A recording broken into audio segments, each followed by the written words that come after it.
Welcome, Andy here. So today we're going to go behind the scenes on how we arrange music for our Duo Lite.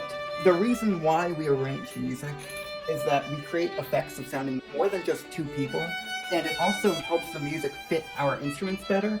So today we are going to look a little bit at XO by Beyonce. This is a piece of music that many brides have requested, and we've made an arrangement of this already, but we're just going to show you some behind the scenes of it and how we go about doing it. Where do we get started? So our first step, purchase the music online. They're giving support to musicians. So the first thing I have is I use music notes to purchase XO. And today we're just going to talk just about this first little opening. Before we started our own duo, when we were playing in different gigging networks and gigging agencies for weddings, this would actually be pretty much the final step. You get the music, or the coordinator would get the music, they'd send you the music, and you see here we have different parts. We have the voice part, an inner voice here, and the bass part. What you do is, if you were playing in a quartet, one of you would play this part, one of you would play this part, the viola part would play this part, and the cello would play this part.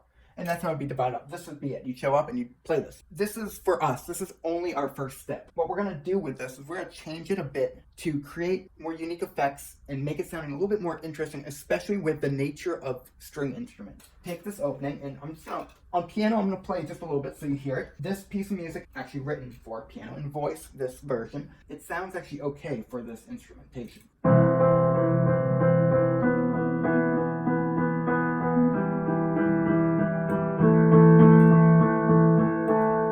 I'm not much of a pianist, but that's kind of how it sounds.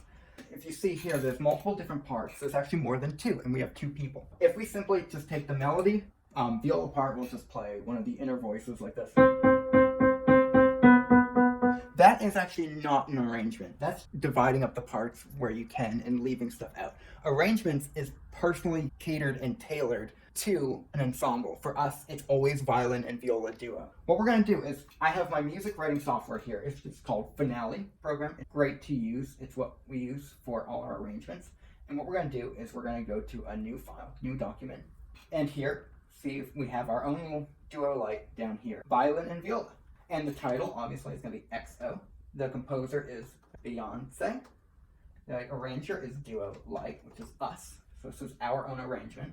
And next, we get to pick a key. Now, I don't want to bore you all with picking a key, but picking a key is actually really important to our ensemble. And it's because certain keys work certain ways, and sometimes certain keys, depending upon the piece of music, depending upon where the low note is and where the high notes fall, it can actually change the music very much in terms of the range. I don't want to bore you so much with that. Right now, I can tell you that XO actually works in this nice key of C. A lot of times, change the key of the original to fit our instruments the best. Sometimes a lot of the repeated notes like that for violin work really well as background, but this one's kind of foreground, so if I play it a little bit.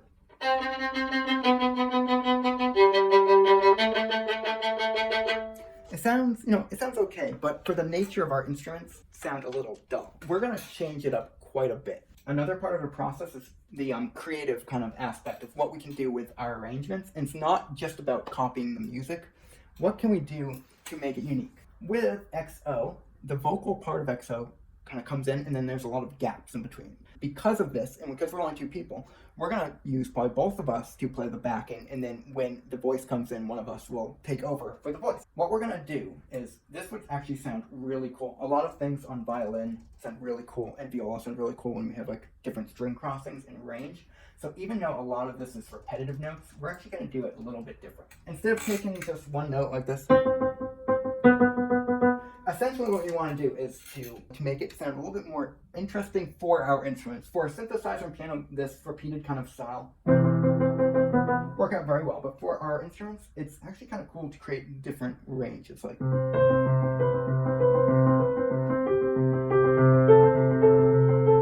so that's kind of a cool effect. So what I have the viola part doing is just playing all these C's like that in this kind of pattern. So it's just this kind of pattern. So it's just jumping up and down the C's like that.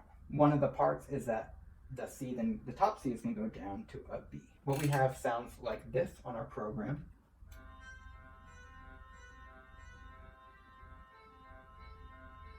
Now, you can still hear the repeated notes go through. Even though these notes aren't quite repeated, it still has that. Are we done with this beginning, with these first two measures, we're not going to be done. So the violin's actually going to join the viola. We're having to have the violin do opposite. So it's going to start on this high C, which is actually the same note as that. Now this arrangement is something we've already done. We're showing you how it's done. So if you're wondering where we came up with this, or how it was come up with this, it took a lot of time to really play around with different versions of this kind of figure. In the end, we felt like this worked the best. And then the voice part will come in here. Now, so right now we have the violin part and the viola part. So what I'm going to do is I'm just going to go to my score manager here, and I'm just going to have the violin play. So that green dot means violin play. The viola part is not going to be heard. Let's listen to just the violin part.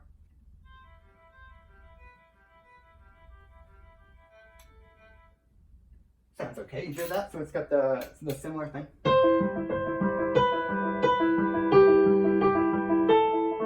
Okay. We're going to combine the two. Take a listen to how it sounds together.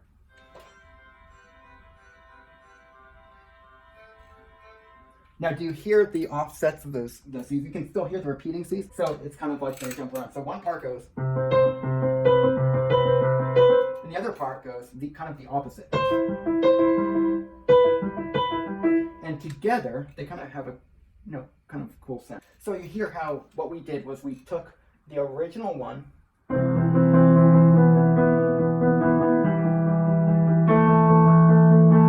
okay, and we turned it into something that sounds like this.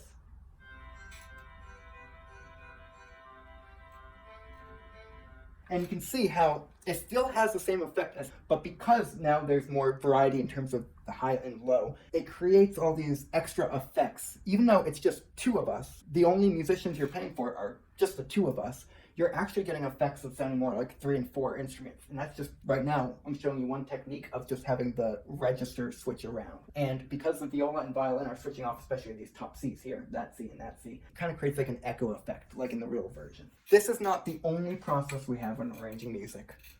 This is only our first step. Obviously, we only have a couple measures of this done, and we have the whole rest of it to go.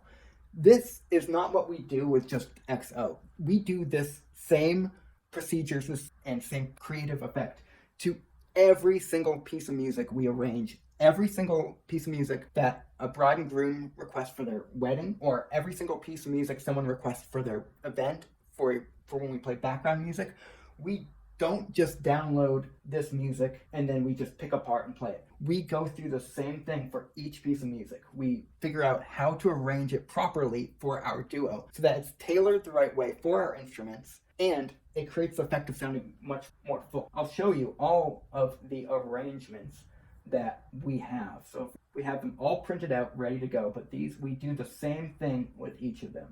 And this list goes on and on. Yes, we have Bohemian Rhapsody there. We've even arranged a bunch of classical music like Handel's Water music, and that's because Handel's Water music was originally written for small orchestra, but because it's just the two of us, we have ways to make it sound full, and we're going to keep going, keep going, keep going.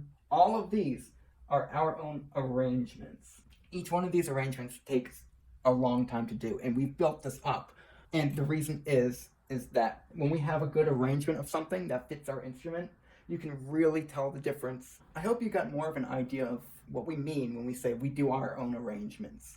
Sometimes the word arrangement can be kind of vague with our creative background, and the time involved quite hefty, but it's totally worth it, and it makes what we do more enjoyable. So thank you so much.